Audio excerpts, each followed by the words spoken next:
Hello, and welcome back to Coin Lady channel. They may be negotiating a compromise right now.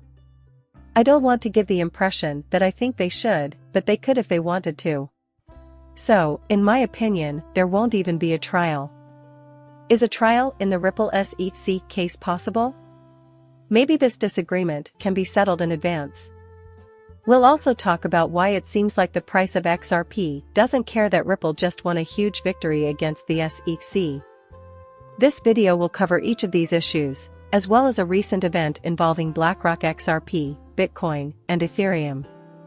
Guys, this could be the event that finally ends the bull market in the fallen. Truth be told, I didn't think John Deaton would lead such a riveting discussion. John Deaton has been on the receiving end of this settlement after being on the front lines of the litigation for so long that he was pessimistic about it as recently as a few weeks ago. The SEC's attempt to appeal the Ripple SEC case was, however, completely forwarded by Judge Torres.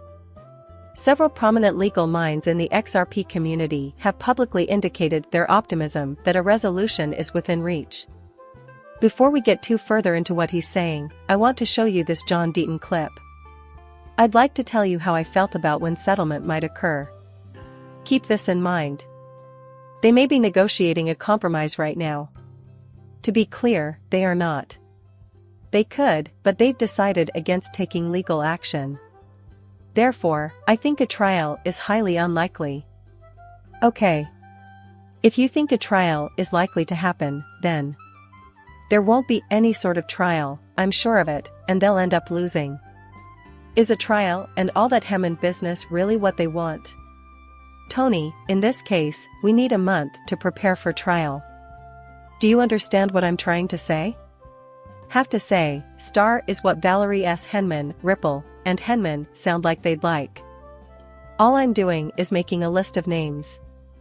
Oh, absolutely. I don't know. Perhaps John D.T. McCall should be promoted. Can I speak with you, Mr. J. Clayton? Perhaps J. Clayton, eh? This trial is going to take an extremely long time and cost a lot of money. If the likelihood of success was close to zero, then why bother? Right? If they weren't competing with Coinbase and Binance and doing all the other things, it may be worthwhile. However, those same resources are needed when fighting other situations. This is what I mean when I say I don't expect a trial to occur, though I admit I could be wrong. John D. accurately predicted that the Ripple SEC cases would settle before trial. To begin, Ripple will have access to a wide range of potential witnesses. In this case, I think he makes a very convincing case. No matter what you think of the SEC as a whole, its members tend to support one another and avoid open conflict. Gary Janker's readiness to defend Jake Clayton's behavior at the SEC has been repeatedly proved. We also note that despite the fact that they are on different ends of the political spectrum and Hester Peirce is a staunch advocate of cryptocurrencies, she has generally refrained from exposing Gary Gensler for his critique of the Bitcoin industry. I have a bad feeling that the SEC wouldn't want these people to be called to testify in the current SEC case. Think about what happened when Bill Hammond's emails were finally released. The SEC's reputation is a major problem. The SEC allowing any of these people who are all involved in these conflicts of interest to testify before a jury or be publicly questioned about what was happening at the company was a complete disaster. The SEC is a close-knit organization, and I have no reason to believe that anyone there today would wish to open a potentially explosive issue. Think about it. Current employees of the SEC could be called as witnesses. They would rather avoid the predicament if possible. They are practically risking nothing, which is an important realization given the circumstances. After being defeated on every significant issue in the initial SEC case, they were not allowed to pursue an appeal. The sole question being decided in court right now is whether or not Brad and Chris knew they were selling a security when they sold XRP. They obviously could not have known they were selling a security, as nobody knew what XRP was before this case began, and it was later revealed that it wasn't a security. What good would it do for the SEC to take these charges to court, where they stand to do nothing but further embarrass the agency? The advantages of accepting less will now be discussed. If they were to settle, they might claim victory by pointing to the fact that they were able to get Ripple to pay $200 million and that they admitted to selling assets to big investors. They could spin it as a big win, and it would force them to rethink their Bitcoin approach from the ground up. As they look at much larger cases, it becomes clear that there is a serious need for this. There are currently a number of high-profile cases on their docket. They are currently suing Biden's and Coinbase in addition to Elon Musk for his purchase of X. The SEC will want to throw money at this pointless war. Moreover, I agree with what John Deaton said. I'd want to talk quickly on why XRP hasn't risen in price despite all the good news. That's why I was going to show you this video of John Deaton, who simply claims that XRP is the only cryptocurrency with a well-defined legal standing. But since that is a complete summary, we won't go into any further detail. In light of this information, why has XRP not reacted as expected? In my opinion, there are two things we're missing. The first is that the matter has not yet been closed, despite the desire of many conservative institutions and major investors for a final resolution to the dispute. I learned something fascinating when the SEC initially sued Elon Musk. His being sued over a foolish take Tesla private at 420 tweet was irrelevant. Actually, nobody was taking it seriously. Tesla's major financiers informed the company's CEO that they would have to pull funding if the SEC lawsuit wasn't resolved quickly. This suggests that institutional investors will avoid Ripple and XRP until the disagreement is settled. Regardless of how silly, trivial, or frequent Ripple's prior successes may have been. Ripple has a lot riding on successfully concluding this issue with the SEC. Many people have questioned why Ripple doesn't propagate all the way. They need this matter to be resolved quickly so they can focus on growing their business in the United States. And that won't happen until the lawsuit is through with. I also think we are waiting for a cryptocurrency catalyst of some kind. The cryptocurrency industry is in its early stages. They are quite naive and rely excessively on enthusiasm and sentiment. In addition, the Bitcoin market no longer generates any enthusiasm.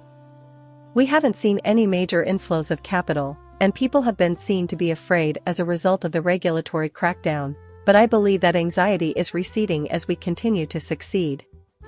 Macroeconomic settings are the other type. But I think something that could drastically change the outcome is on the horizon. Additionally, there are exchange-traded funds (ETFs) that are based on the price of a spot Bitcoin ETF could bring trillions of dollars into the Bitcoin Ethereum XRP market, according to a report published today by BlackRock.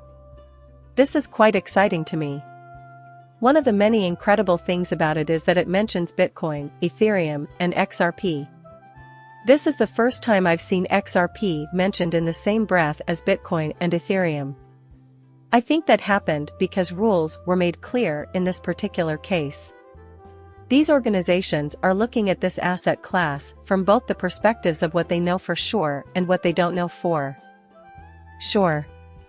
For a long time, Bitcoin and Ethereum were the only assets they were willing to put money into. For this reason, XRP's current priority should be to close the gap in market capitalization with Bitcoin and Ethereum. It won't take long for XRP's market cap to overtake Bitcoin's and Ethereum's if regulators finally give the green light for institutional investment. Some may argue that the matter is settled, but I think it's still kind of open and pending, despite what others may say. High interest rates are another source of concern for us, as are the nation's institutions. The SEC is cracking down on Bitcoin investments, the DOJ is cracking down on cryptocurrency businesses, and cryptocurrency-related businesses are failing regularly. At the moment, these establishments are being extremely cautious. Prices are basically still going nowhere, so there isn't much to get excited about. A Bitcoin spot ETF, for example, may serve as the catalyst these institutions need to make a strong recovery. This sideways movement in the crypto market is only temporary. It appears that these institutions are preparing to make big investments in particular assets, knowing full well how rapidly things can change.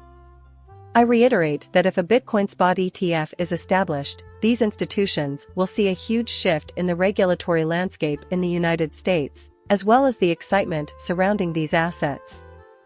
That's when they'll start putting money back into assets where they feel they can do so with regulatory certainty, in my opinion. They are also being transparent about the cryptocurrencies they use, naming Bitcoin, Ethereum, and XRP. From my perspective, this is excellent news for XRP. It's more practical than Bitcoin and Ethereum, yet it's been held back in the past because of its lack of transparency. No one in our administration has bothered to explain it. It had to fight for it. It wasn't given to you like Bitcoin or Ethereum. But now that we know the whole story, there's a lot of lost price appreciation to make up for. I think we're not far off. Anyway, I value your being here very much, gentlemen. I trust you found this update interesting. Don't forget to subscribe and like if you did, those things mean a lot, right? See you later, bye.